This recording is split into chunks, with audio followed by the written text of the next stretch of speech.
Bismillah, wassalatu wassalam ala rasulillah, bienvenue dans ce 4e épisode. Alors aujourd'hui on va traiter le fameux sujet des mises en garde que font les salafis matrali à tout vent contre des chouyours, savants et prédicateurs. Et on va voir plus précisément l'origine des mises en garde dans les sciences islamiques qui est al-jarh wa ta'dil, c'est-à-dire la critique et l'éloge. Et on va voir comment cette branche des sciences du hadith a historiquement existé et comment elle a atterri dans les mains de Rabi' al-Matrali qui l'utilise, lui et ses adeptes, dans tous les sens. Ça tombe bien puisqu'on avait envie de vous faire une brève analyse du fameux site Matrali, ilmshar'i.net, ilm avec le ayn en forme de 3. Et on a découvert, c'était pas très étonnant, qu'il y a actuellement 170 articles d'avis religieux et de fatwa entre guillemets, de mise en garde et de réfutation contre des individus et des personnes, dont beaucoup de chouyours. Un sujet qui fait couler beaucoup d'encre sur leur site, beaucoup plus que certains thèmes très vastes et très importants en islam. Par exemple, on peut trouver 170, comme on a dit, articles sur les mises en garde et réfutations contre 149 sur les péchés et le repentir, ou encore 83 fatwas sur le thème de la famille. Et cerise sur le gâteau, 170 articles de mise en garde contre seulement 27 articles sur les prophètes et messagers. Et ça, c'est très exactement la définition même d'as-salafiyya al-matraliyya. Et donc, on voit clairement l'ordre des priorités et leur conception des choses. Mais alors, qu'est-ce qui était à l'origine de toutes ces mises en garde? Tout d'abord, écoutez, les matralis, l'intention première de ces mises en garde serait d'éloigner les gens et les empêcher de suivre une personne égarée, innovateur, qui va pervertir les gens et les amener dans le mauvais chemin. Et en fait, à la base de tout ceci, ça part de la récupération du Cheikh Rabi' al-Matrali d'une branche des sciences du hadith qui s'appelle al-jarh wa ta'dil, c'est-à-dire la critique et l'éloge. En résumé, c'est quoi? Alors, al-jarh wa ta'dil, eh bien, ça consiste principalement à prêter une attention particulière aux hommes, al-rijal, qui sont dans la chaîne de transmission d'un hadith. Vous savez que le hadith est transmis avec une rigueur absolue et où on regarde l'état de tous les hommes qui sont dans une chaîne de transmission et qui font la narration d'un hadith. Donc on regarde un par un tous ces hommes qui sont dans les générations entre les compagnons du prophète Mohammed sallallahu alayhi wa sallam et les savants tels que le Bukhari, Muslim, Nasa'i, Tirmidhi, etc.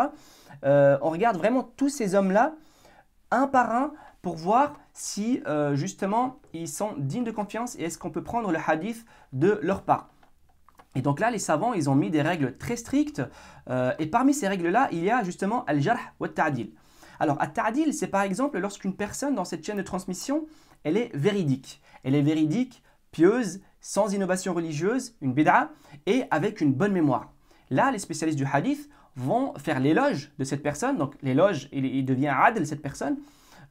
Ils vont prendre sa narration et l'accepter. Et si toutes les personnes de la chaîne de transmission sont comme ça, eh bien le hadith sera authentique et il sera pris en considération. Et al-jarh, la critique, c'est exactement l'inverse.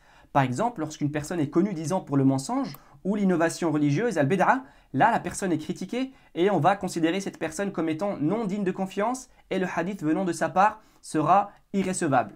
C'est donc ça, al-jarh wa ta'dil, et c'est ce que Rabi' al-Matrali a précisément sorti du cadre théorique des sciences du hadith de l'époque à la pratique contre des chouyours savants et mouvements contemporains. Donc voilà ce qui est à l'origine de toutes ces mises en garde depuis les années 90.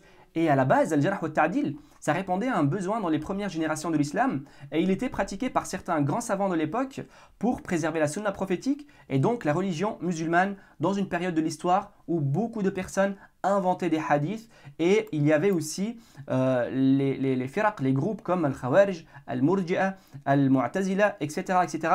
Et donc il fallait absolument filtrer les hadiths pour être sûr que ça vienne du prophète Muhammad sallallahu alayhi wa sallam. Par contre, aujourd'hui, cette science, de cette manière, n'existe plus du tout et depuis très longtemps. Et les savants qui savent la mettre en pratique n'existent pas non plus.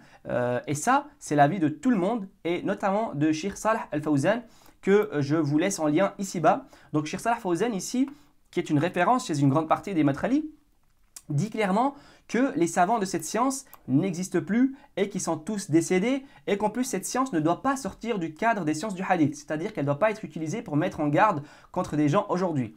Et finalement, il dit, le cheikh, aujourd'hui, elle n'est plus que médisance et calomnie. Donc, coup de grâce pour Al-Madakhila. Et on voit clairement ici que Cheikh Salah Fawzan est totalement contre la vision de Rabi' al-Madkhali, qui a contredit tout le monde depuis les années 90 et qui utilise la critique et l'éloge, al-Jarh wa al-Ta'dil, pour mettre en garde contre des chouyours, des savants et autres, et qui a fini en fait par fonder son propre mouvement et son propre groupe paradoxalement. Donc cette position de Fawzan, qui est connue en Arabie Saoudite et partout, est en vérité la position de tous les chouyours de la Salafiyya de l'Arabie Saoudite et de tous les chouyours du monde, tout courant confondu. Et donc pourquoi est-ce qu'on a pris l'avis de Salah al-Fawzan plutôt qu'un autre?